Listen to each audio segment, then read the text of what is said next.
Here is a parallel circuit dealing with Kirchhoff's law. In a series circuit, the current was the same, so IT was equal to IR1, which was also equal to IR2, etc.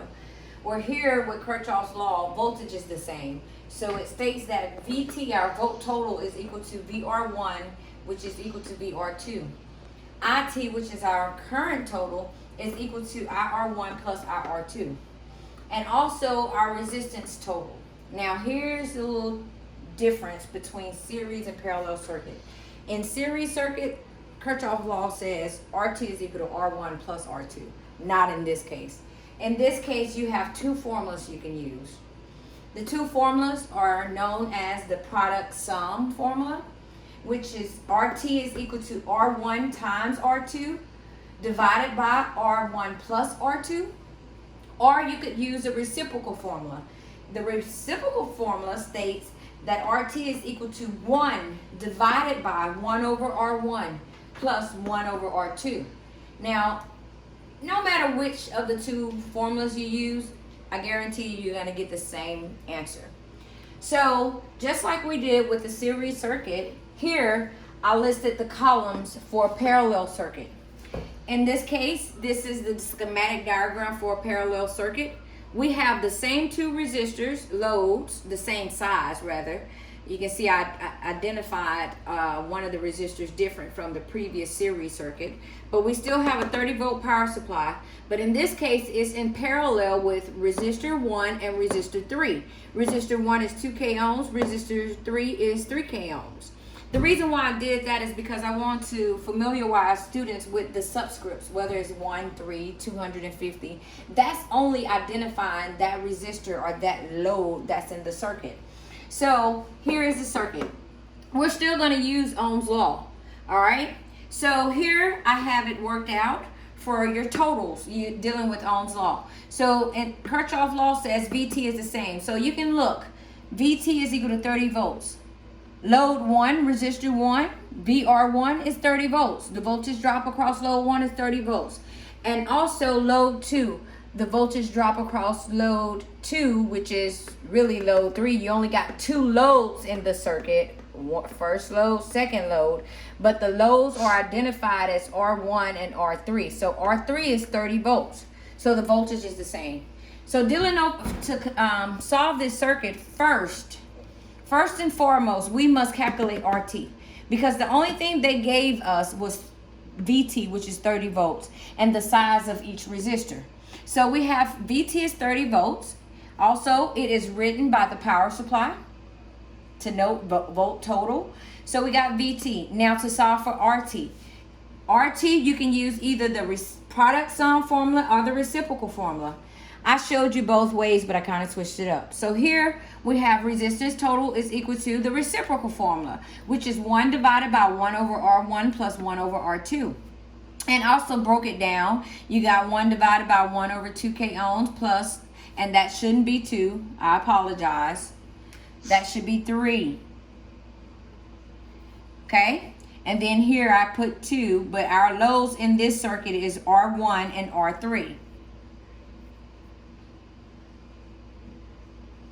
All right, so we got 1 divided by 1 over 2K plus 1 over 3K.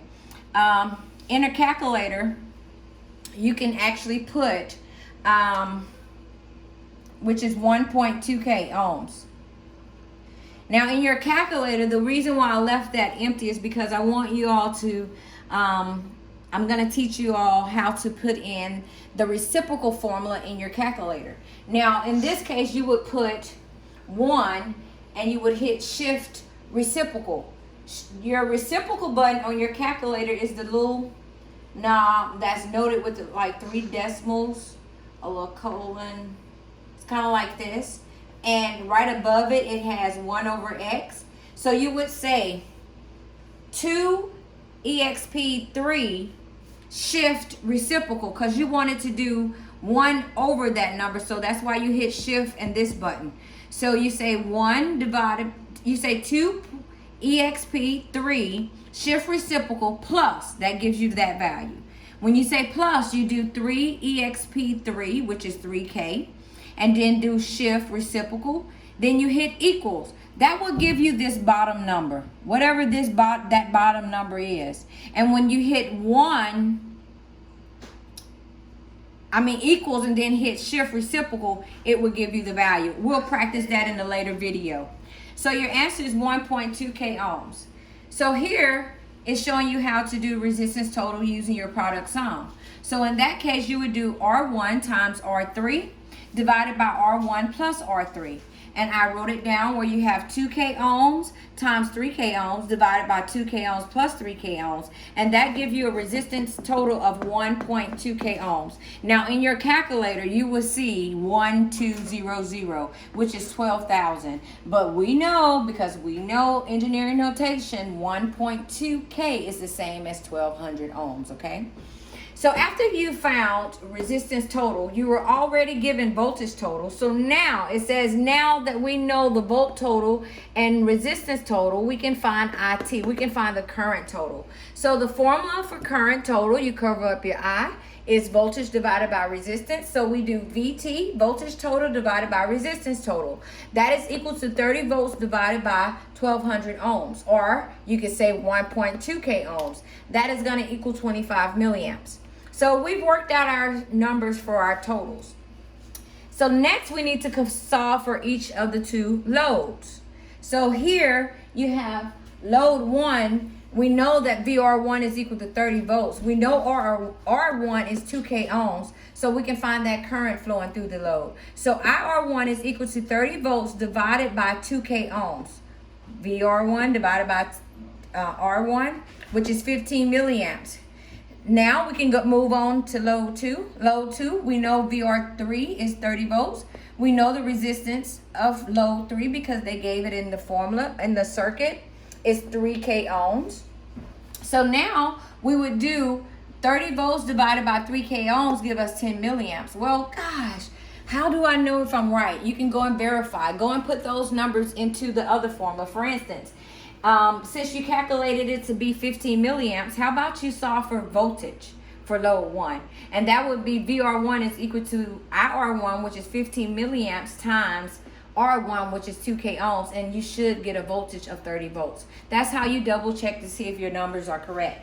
Also, the final way of checking to see if your numbers are correct. Another final way I encourage students to double check and see if their numbers are correct, especially with your current. Because if you get your current wrong, everything else is going to be wrong. But look here. We know that our IT is 25 milliamps because we calculated it here. So Kirchhoff law says that IT is equal to IR1 plus IR2. So we have IR1, current leaves that negative pulse, it travels from top to bottom, go through load 1. It also travels and go through load 3. So IR1 is 15 milliamps, IR3 is 10 milliamps. IT, Kirchhoff said, is equal to IR1 plus IR2. So that's 25 milliamps is equal to, in this case, IT is equal to IR1 plus IR3. 25 milliamps is equal to 15 milliamps plus 10 milliamps. So hopefully this here, me breaking it down, will help you all to understand. Later on, I will actually work some circuits that's more in depth. I'm giving you the basics here, just with it worked out. But I'm going to record myself actually working the problem from top to bottom. So given certain values, missing certain values. So I encourage you, just like in the previous video about series circuits dealing with Kirchhoff law, please go and build your own circuit. Put in some different numbers.